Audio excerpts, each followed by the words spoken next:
India versus England మధ్య జరిగిన 4వ టీ20లో టీమిండియాపై ఇంగ్లాండ్ 9 వికెట్ల తేడాతో ఘన విజయం సాధించింది.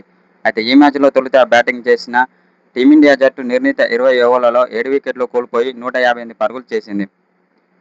అనంతరం లక్ష్య ఛేదనలో బ్యాటింగ్ చేసిన ఇంగ్లాండ్ జట్టు 13.5 ఓవర్లలో 1 వికెట్ మాత్రమే కోల్పోయి 159 పరుగులు చేసింది.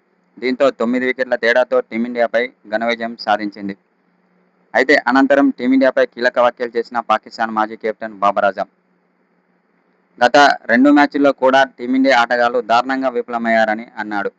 నిన్న జరిగిన మ్యాచ్లో మాత్రం ఘోరంగా ఓడిపోయిందని బాబర్ ఆజం ఓ సోషల్ మీడియా ద్వారా తెలిపాడు.